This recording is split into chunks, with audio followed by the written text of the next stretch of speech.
आज महान साहित्यकार प्रेमचंद जी का जन्मदिन है। प्रेमचंद जी हिंदी और उर्दू के सर्वाधिक लोकप्रिय उपन्यासकार, साहित्यकार एवं विचारक थे। उनका जन्म 31 जुलाई 1980 को वाराणसी जिले उत्तर प्रदेश में हुआ था। उनका वास्तविक नाम धनपत राय श्रीवास्तव था। प्रेमचंद जी काफ़ी हंसमुख प्रकृति के व्यक्ति थे। वे सरलता, सौजन्यता, उदारता एवं महान व्यक्ति थे। वे जीवन की सारी विषमताओं और कटुताओं से हमेशा खेलते रहे। गरीबी, शोषण, अभाव तथा उत्पीड़न जैसी जीवन की प्रतिकूल परिस्थितियां भी प्रेमचंद के साहित्य की ओर उनके झुकाव को रोक ना सकी। प्रेमचंद काफ़ी कम उम्र के थे जब उनके सिर से माता पिता का साया उठ चुका था। उनका पहला विवाह आर्थिक तंगी के कारण कष्टमय बीता, परंतु उनका दूसरा विवाह सफल रहा और उनके 3 संतानें भी थे। प्रेमचंद आधुनिक काल के सबसे प्रसिद्ध लेखकों में से एक हैं।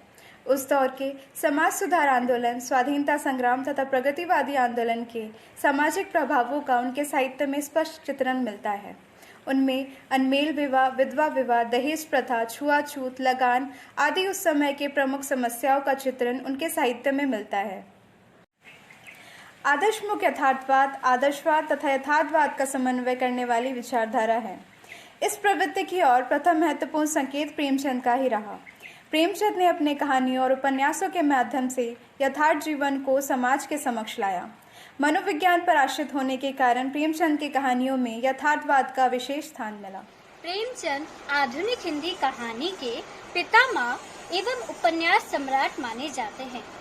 प्रेमचंद ने कुल करीब 300 कहानियां, 14 उपन्यासें, 3 नाटकें एवं कुछ अनुवाद कार्य भी किया है।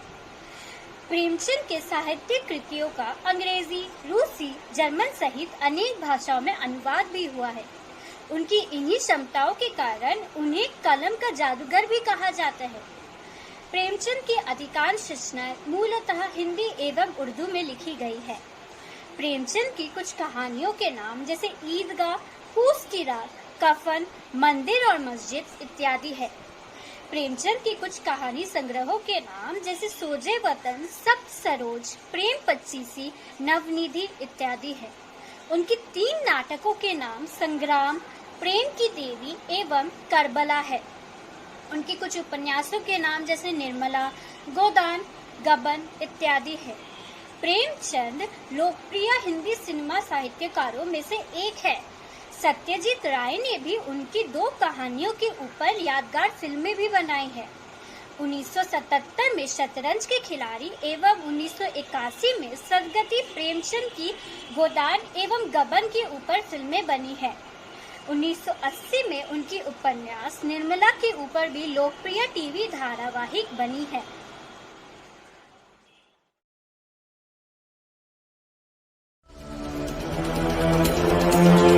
यह कहानी गांव के एक हरिजन परिवार की है। उस परिवार में घीसू, उसका बेटा माधव और उसकी गर्भवती पुत्रवधू बुधिया, ये 3 सदस्य थे। घीसू और माधव दोनों अव्वल दर्जे के कामचोर और आलसी थे। जब घर में उन्हें खाना खाने को ना मिलता तो दोनों दूसरों के खेतों से मटर, आलू या ऊख चोरी करके पेट भरा करते थे। माधव का ब्याह बुधिया से कोई साल भर पहले हुआ था। ब्याह के बाद से वही बेचारी मेहनत मजदूरी करके इन निकम्मों का पेट पालती थी। उस सर्द की रात भी दोनों बाप बेटे किसी के खेत से चुराए आलू अपने झोपड़ी के द्वार पर बुझे अलाव के सामने भून कर खा रहे थे। उधर झोपड़े के अंदर गर्भवती बुधिया अत्यंत दर्द से तड़प रही थी। मालूम होता है बचेगी नहीं। सारा दिन हो गया दौड़ते हुए, जा देखा। मरना है तो जल्दी मर क्यों नहीं जाती, देखकर क्या करूं? बड़ा बेदर्दी है रे। जिसके साथ 1 साल से सुख चैन से काटा, आज उसके साथ इतनी बेवफाई। मुझसे तो उसका हाथ पांव पटकना छटकना नहीं देखा जाता। माधव को भय था कि वह कोठरी में गया तो घीसू आलूओं का बड़ा भाग साफ कर देगा। दोनों जल्दी जल्दी आलू को आग पे से उठाकर खाने लगे।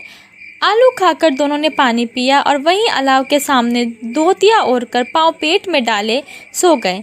सवेरे माधव ने कोठरी में जाकर देखा तो बुधिया मरी पड़ी थी। माधव भागा हुआ घीसू के पास आया। फिर दोनों जोर जोर से छाती पीट कर रोने लगे। उनका रोना धोना सुन पड़ोस वाले उन्हें समझाने बुझाने लगे। बाप बेटे रोते हुए गांव के जमींदार के पास गए। वो इन दोनों की सूरत से नफरत करता था। वो कई बार इन्हें चोरी करने के लिए, वादे पर काम न आने के लिए अपने हाथों से पीट चुका था। क्या है बे? आंसू का है बहा रहा है। अब तो कहीं खिलाई भी नहीं देता। इस गाँव में रहना चाहता है या नहीं? सरकार, बड़ी विपत्ति में हूँ सरकार। माधव की घरवाली कल रात ही गुजर गई। अब आपकी कृपा होगी तो उसकी अर्थी उठेगी। दया करें सरकार, दया करें। यूं तो तू बोलने पर भी नहीं आता था काम पे। आज जब जरूरत पड़ गई तो खुशामद करने आ गया। जमींदार ने कुढ़ते हुए 2 रुपये निकाल कर फेंक दिए। जब जमींदार ने 2 रुपये दिए तो गांव के बनिए और महाजनों को इनकार का साहस कैसे होता। 1 घंटे में घीसू के पास 5 रुपये की अच्छी रकम जमा हो गई। इस रकम से घीसू और माधव दोपहर को बाजार से कफन लाने चले। इधर लोग आरती के लिए बांस काटने लगे। बाजार में पहुंचकर घीसू बोला, उसे जलाने भर लकड़ी का इंतजाम तो हो ही गया है। चलो अब हल्का सा कफन ही ले ले। हाँ और क्या, लाश उठते उठते तो रात हो ही जाएगी। कफन कौन देखता है। क्या बुरा रिवाज है रे। जिसे जीते जी चिथड़ा तक न मिला पहनने को, आज उसे नया कफन चाहिए मरने पर। चलो चलते हैं। दोनों बाजार में इधर उधर घूमते रहे।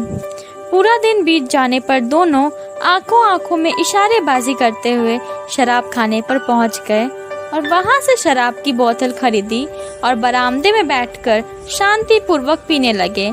कई कुज्जियां ताबड़तोड़ पीने के बाद दोनों सुरूर में आ गए। घीसू बोला, कफन लगाने से क्या हो जाता? कुछ बहू के साथ तो न जाता, जल ही तो जाता ना। वो सब तो ठीक है, जाओगे तो लोग पूछेंगे नहीं कफन कहाँ है। अगर पूछेंगे तो बोल देंगे कि पैसा खो गया या चोरी हो गया। बार पहले तो विश्वास न करेंगे, फिर खुद ही देंगे। बड़ी अच्छी बहू थी हमारी, जाते जाते भी इतना कुछ खिला पिला कर गई।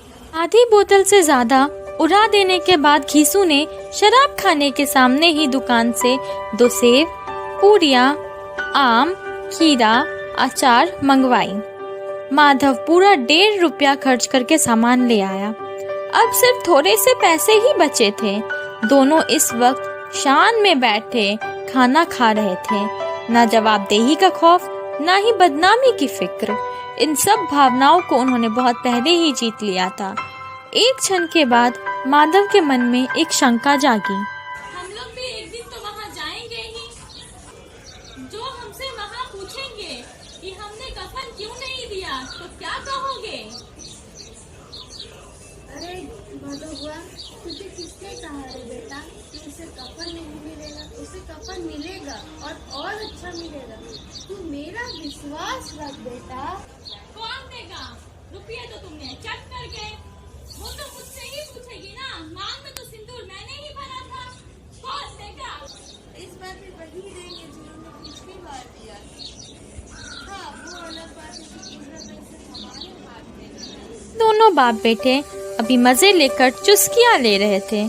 दोनों के भरपेट खाने के बाद माधव ने बची हुई खाने का पत्तर उठाकर भिखारी को दे दिया, जो खड़ा इनकी और भूखी आंखों से देख रहा था और इस दान का आनंद का अपने जीवन में पहली बार अनुभव किया। अरे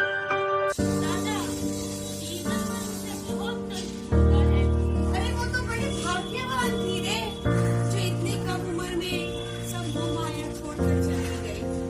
वरना तू बताकर जीवित रहती तो क्या कम कष्ट भोगती वो? पियक्करों की आंखें उनकी ओर लगी हुई थी और ये दोनों अपने में नाचते, उछलते, कूदते, नशे में मदमस्त होकर वहीं गिर पड़े। और उधर गांव में बुधिया की लाश का अंतिम संस्कार गांव वालों ने जैसे तैसे कर दिया।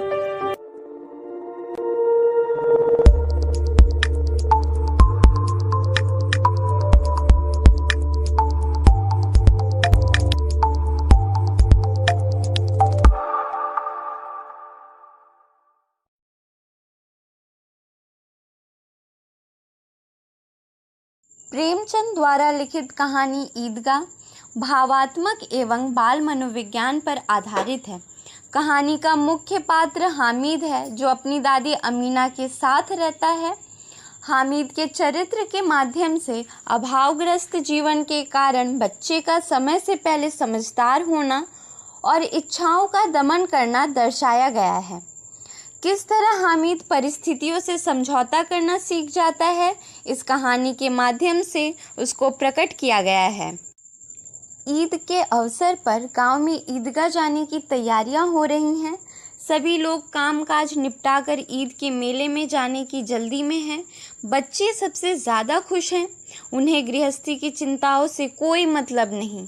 उन्हें तो यह भी नहीं मालूम कि उनके अब्बा जान ईद के लिए पैसों का इंतज़ाम करने चौधरी कायम अली के घर दौड़े जा रहे हैं, और यदि चौधरी पैसे उधार देने से मना कर दे तो वह ईद का त्यौहार नहीं मना पाएंगे। उनका ये ईद की खुशी का अवसर मुहर्रम जैसे मातम में बदल जाएगा।